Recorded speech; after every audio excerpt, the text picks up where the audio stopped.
Okay. Mic check 1 2 1 2. It's the Y2K Collector coming at you with a evening show. This is going to be where I respond and react to some of the comments that I've gotten on some of my videos over the last 24 hours, and I'm doing a little bit of a throwback intro.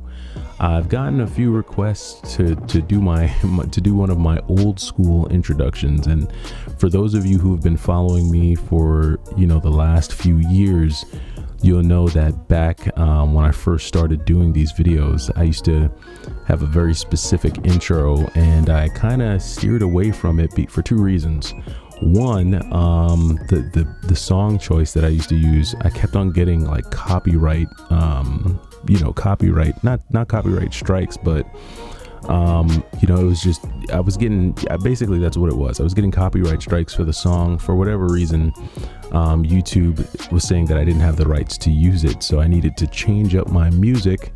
But I realized that I'd done that intro so many times and for so long that a lot of the folks who subscribe to my channel really got used to that intro. So I wanted to kind of bring it back for the day ones who've been around for some time and show you all some love by bringing that old school intro back. So welcome to the evening show.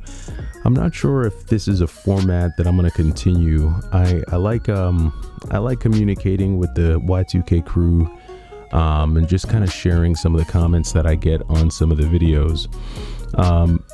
Just because, usually folks have a lot of really cool things to say, a lot of cool things to share, and we all kind of learn together as we, engage in this cool hobby of video game collecting. Also, I think, this is a great format to kind of introduce different topics, different thoughts, different ideas, and just share different things on the channel. So, welcome. If you've got nothing going on and you're, I don't know, whether you're working out, driving home, you're just bored tonight and you can't really fall asleep. Hopefully, this show just gives you something to kind of chew on mentally as you meander throughout your evening. Now, I kind of wanted to kick off this evening's show by just talking about some of the pickups that I've gotten from GameStop during their buy two get one promo. Now, I did get a question from someone who had asked where I'm actually getting the games from, like when they come in. When I get them mailed into me, are they coming from separate stores or are they coming from a warehouse? Now, in my experience, when I order games from GameStop, they're all typically coming from a warehouse somewhere in Grapevine, Texas. Now, I don't know if that's because that warehouse is the closest to where I live, or if that's because the games that I'm purchasing are being sent there and then they're getting shipped to my home. I really don't know what their distribution strategy is there at GameStop. I know it's pretty doggone frustrating when I want a game and I can't get it because I have to verify my address. But we're not gonna get into that. We're gonna go ahead and leave that alone for tonight, and we're gonna kind of just spend some time, a few minutes here, not too long, diving into some of these comments that I really appreciate you all for kind of leaving on the channel. So we're going to kind of go back. I think I missed comments this morning, so we'll go a few hours back, a little bit further back than the last 24 hours, but I'm going to share a few, just kind of share my thoughts on some of what you all have to say. And, hopefully towards the end of the video, I'll have given you more to think about, more to chew on. And if you want to leave any comments down below, feel free to do so. So we're going to go ahead and kick things off this evening with a comment from the Monster Reviews. He left a comment on my video that I dropped yesterday saying it's not the same anymore.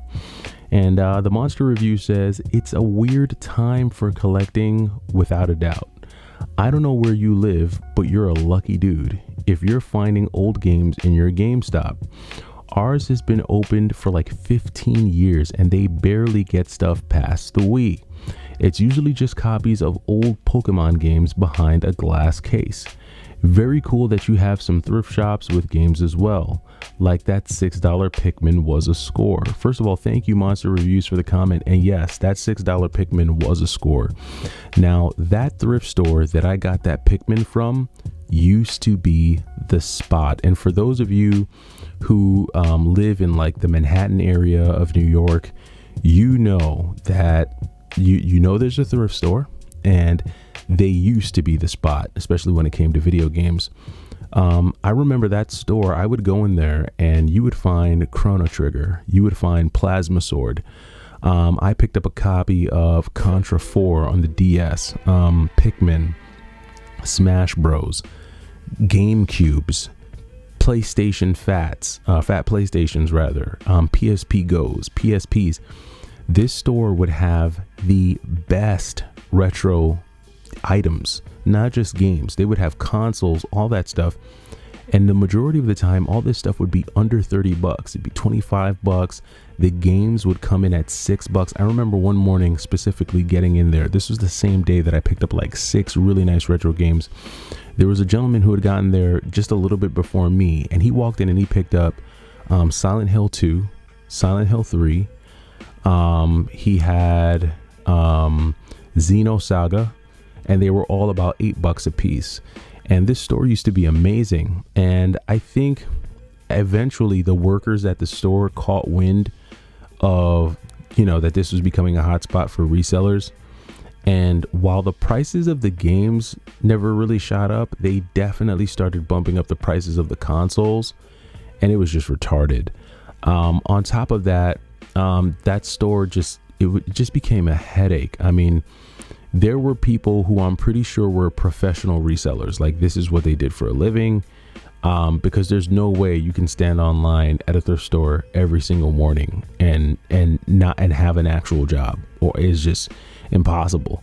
And the competition was really fierce, and between the competition being fierce, the lack of quality of items, and then the price increases, I just stopped. I just stopped. I didn't have it in me to keep doing that. And I was not about to like bum rush a door or go through all that just to get some retro games. But to answer your question, yes, the GameStops near me have become, a better option. They've become an easier option, less pressure, less competition.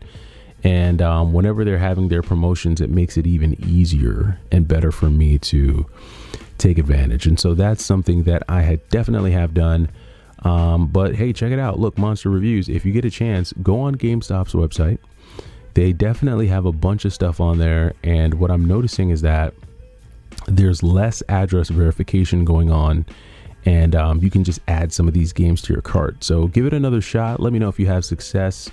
Hopefully you do. But thank you for the comment. All right. Just keeping it going here with some more comments. So this one comes from Zena Holstrom 8529, and she says, I think Xbox 360 games are going to hold their value like GameCube did.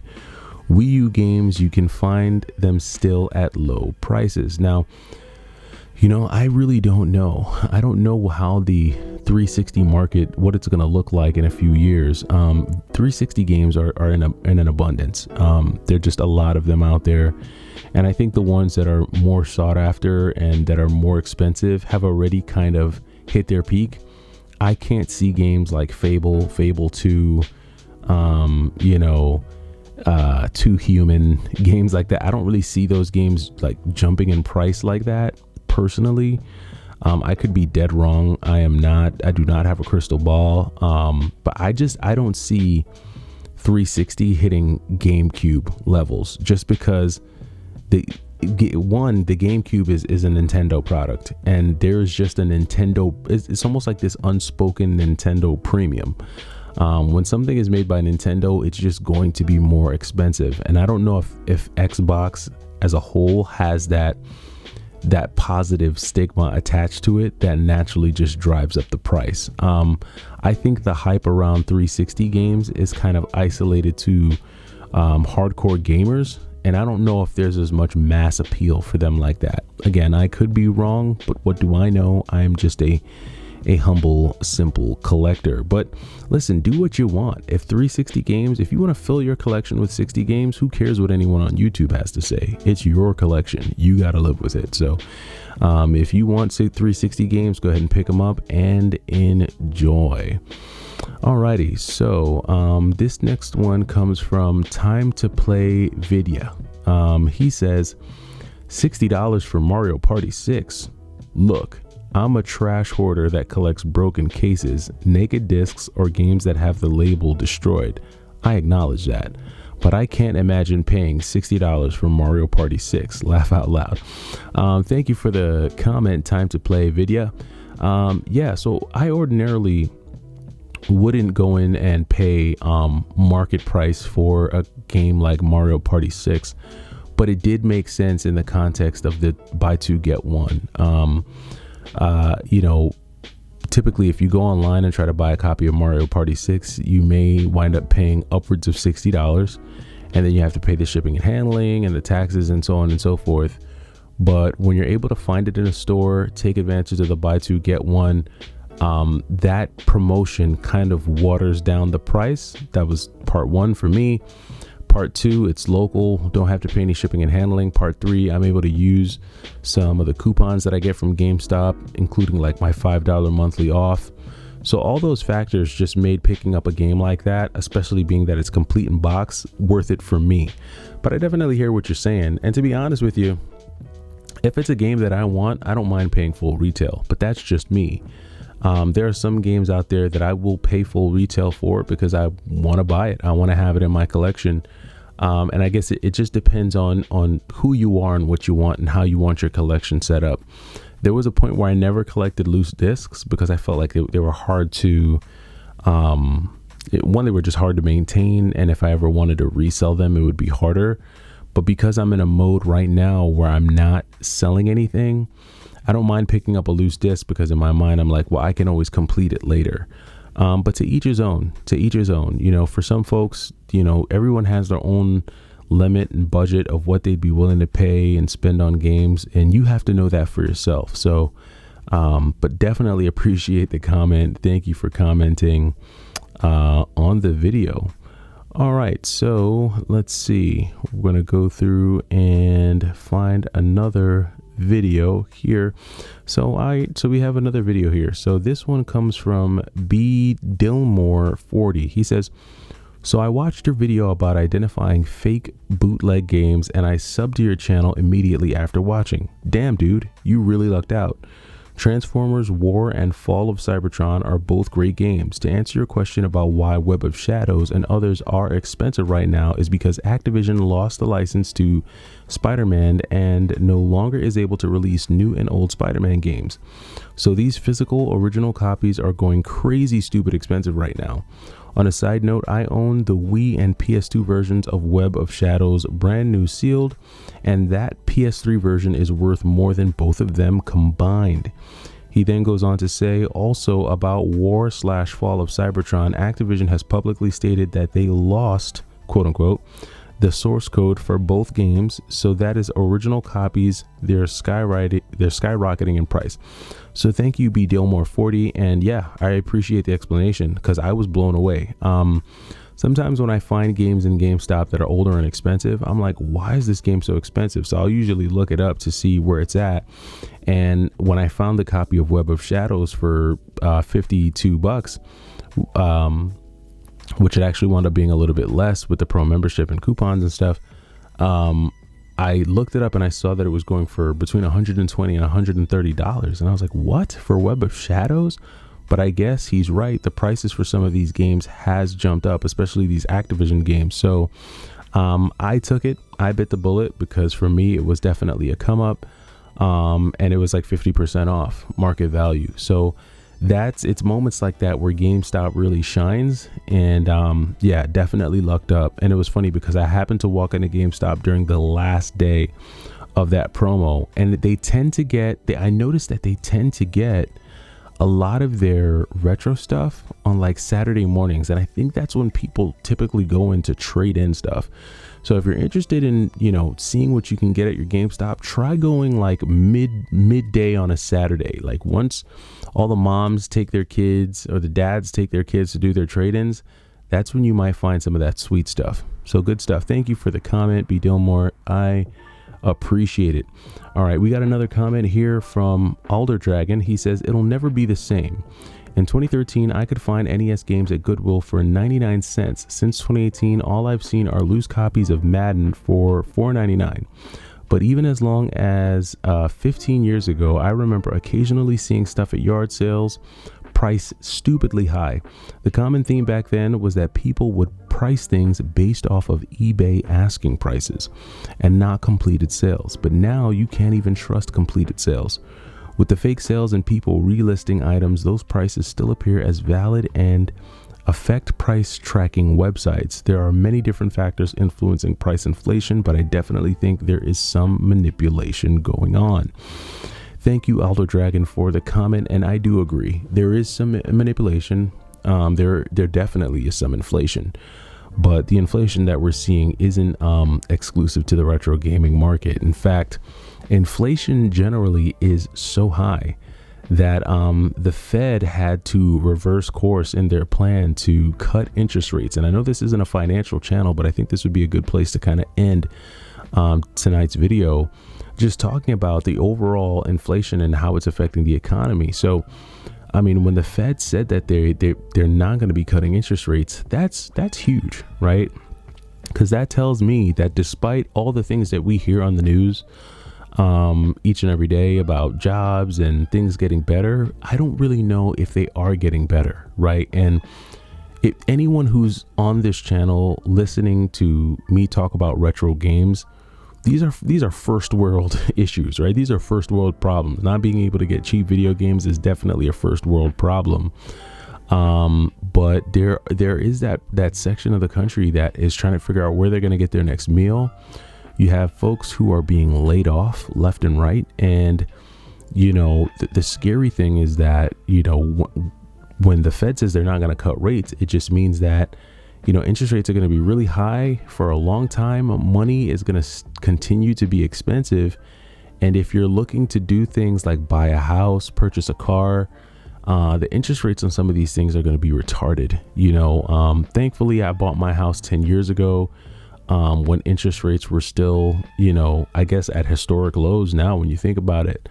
But I couldn't imagine trying to buy a house today, especially as, a young person, whether you're like Gen Z or millennial, or even for some Gen X folks, it's just becoming extremely difficult to purchase a home and just do some of the things that were so much easier to do just 10 years ago. So, and now when you start to think about video games, I think that's also part of the reason why these prices are not going to drop. For the folks who have been hanging on the sidelines, hoping and waiting and praying for a video game market crash, I don't think that that's coming anytime soon. I think the games that are expensive are going to stay expensive for pretty much from here on out. And so if you have a game that you want to get, or if there's something that you're looking for and you have the means to purchase video games, period, I wouldn't hang out on the sidelines. I would try to see if you can negotiate a good deal, wait for a promotion, talk to family and friends, and see if there's a way that you can kind of snag a deal. But as a whole, I do not see a crash in the retro gaming market or in the video game market happening anytime soon. But that does it for me. I've done enough jabbering and blabbering for one evening. Thank you to everyone who's left your comments down below. I definitely appreciate it. And hopefully gave you a little bit of something to think about, a little something to chew on.